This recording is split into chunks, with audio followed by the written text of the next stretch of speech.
BPSC 11वां स्थान हासिल करने वाले हमारे साथ आशुतोष जी हैं। इनसे हम जानेंगे और बातचीत करेंगे कि आखिर क्या इनका तैयारी जो है किस प्रकार से किए थे और स्ट्रेटेजी जो है बच्चों के लिए, जो छात्र जो लगे हुए हैं लगातार बीपीएससी में सफल होना चाहते हैं, उन लोगों के लिए हम जानेंगे कि किस प्रकार से ये तैयारी किए थे। सबसे पहले आपको बहुत बहुत धन्यवाद और शुभकामना।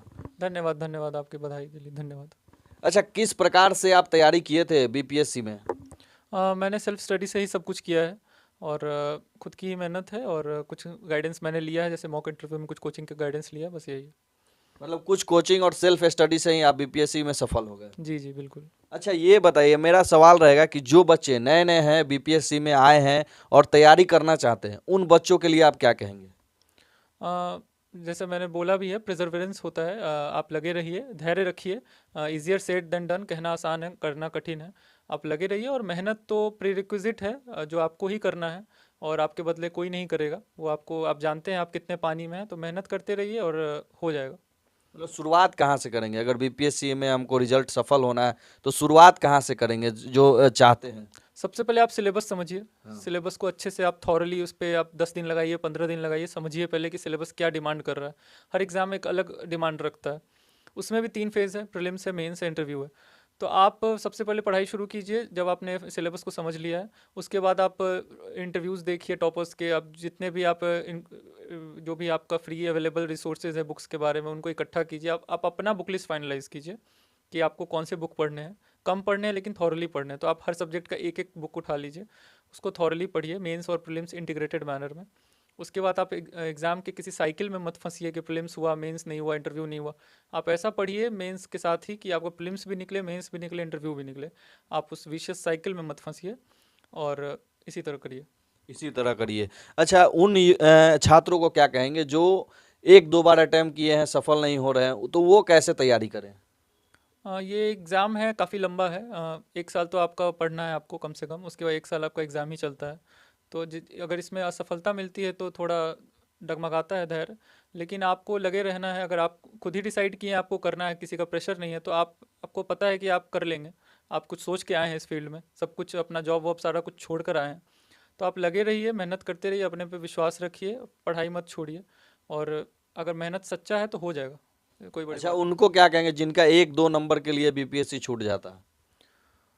लक फैक्टर है कुछ, मैं मानता हूँ। कभी 1 नंबर से, कभी 2 नंबर से, मेरा भी प्रीलिम्स पिछले बार 4 नंबर से छूटा था। तो इसके लिए आप किसी को ब्लेम नहीं कर सकते हैं। ये कुछ तो आपका लेवल है जो आप नहीं पहुँच रहे हैं, बाकी लोग का हो रहा है, आपका नहीं हो रहा है। तो आप दोबारा से एनालाइज कीजिए कहाँ गलती हुई है हमसे, क्या करने की ज़रूरत है नया हमको। उसके बाद फिर से आप अटेम्प्ट दीजिए। ये नहीं करना है कि अब हो गया तो अब हिम्मत हार के, नहीं, आप एनालाइज कीजिए खुद को, कहाँ गलती हुई है, वही है। ऑनलाइन की बात आप कर रहे थे, तो ऑनलाइन में किस प्रकार से आप पढ़ाई करते थे? ऑनलाइन जैसे कुछ टॉपिक समझ में नहीं आया तो यूट्यूब पे इतने सारे वीडियोस है, कुछ भी आप रेफर कर सकते हैं। जैसे कोई ज्योग्राफी में टॉपिक समझ नहीं आया, प्लेट टेक्टोनिक्स अगर आपको समझ में नहीं आ रहा, तो आप कुछ भी यूट्यूब पे टाइप कीजिएगा, साइड में यूपीएससी लिखिएगा या बीपीएससी लिखिएगा, अपने आप वो टॉपिक आ जाएगा। गूगल पे भी आप इसी तरह सर्च कर सकते हैं, तो सब कुछ अवेलेबल है। कोचिंग के फ्री रिसोर्सेज हैं, जैसे मैंने पहले भी बोला है। जैसे इकोनॉमिक्स में मैंने श्री राम आईएएस का एक पीडीएफ रेफर किया था, इसी तरह बाकी भी पीडीएफ्स हैं। आप जहाँ मदद आपको मिल सकती है आप ले लीजिए, क्योंकि ज्ञान का कोई लिमिट नहीं होता है। तो आप इकट्ठा करिए और हो जाएगा। टेस्ट सीरीज और नोट्स की बात करें हम, तो इसको कैसे तैयार करें? टेस्ट सीरीज़ डिपेंड करता है आप लेना चाहते हैं कि नहीं। प्रीलिम्स के लिए ज़रूरत है, मैंने बीपीएससी के लिए तो नहीं लिया था, यूपीएससी के लिए मैंने लिया हुआ है। तो प्रीलिम्स के लिए टेस्ट सीरीज़ आपको लगता है कि आपको ज़रूरत है टाइम मैनेजमेंट सिखाने में या फिर आपको क्वेश्चन अटेम्प्ट करने में, तो आप टेस्ट सीरीज़ लीजिए। और दूसरी बात आपने की नोट्स की। नोट्स की। नोट्स के लिए देखिए, कुछ बुक्स होते हैं जिसके नोट्स बनाने की ज़रूरत नहीं है, जैसे लक्ष्मीकांत हुआ या स्पेक्ट्रम हुआ, इसके नोट्स बना खुद में ही एक नोट्स है। लेकिन जहाँ बात आती है एनसीईआरटीज़ की या फिर कोई बहुत वॉल्यूमिनस बुक है जो काफ़ी लंबी है, उसका आप 4 पन्नों में 10 पन्नों में नोट्स बना लीजिए, और ताकि आपको प्रीलिम्स से पहले, मेंस से पहले कॉन्फिडेंस आए उसको रिवाइज करके कि चलो मेरा रिवीजन हो गया, अब एग्ज़ाम देते हैं। तो आपको खुद सोचना है कि कहाँ हमको ज़रूरत है नोट्स की। अच्छा, बीपीएससी टॉपर हैं आप, क्या डेली रूटीन रहता था आपका तैयारी को लेकर? मेरा रूटीन तो रखना ज़रूरी है, क्योंकि आप घर से पढ़ रहे हो तो रूटीन एक होना चाहिए, लेकिन कोई एकदम फिक्स शेड्यूल नहीं है। डिपेंड करता है आपके सामने कौन सा एग्ज़ाम है, इंटरव्यू है तो क्या शेड्यूल है, मेंस है तो क्या शेड्यूल है।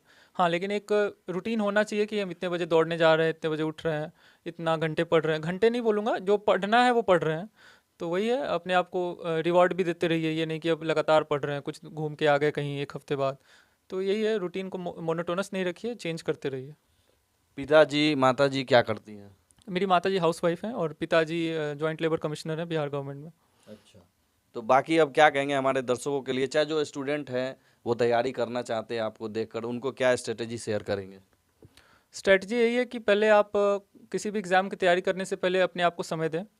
सोचें कि आप क्यों करना चाहते हैं, आपका मोटिव क्या है, क्योंकि मोटिव ही आपको ड्राइव करेगा, फोर्स देगा उसको गोल अचीव करने में। उसको पहले आप एनालाइज़ कीजिए, उसके बाद आप बुक फाइनलाइज़ कीजिए, उसके बाद आप शुरुआत कीजिए पढ़ने का और धीरे धीरे सब होता जाएगा।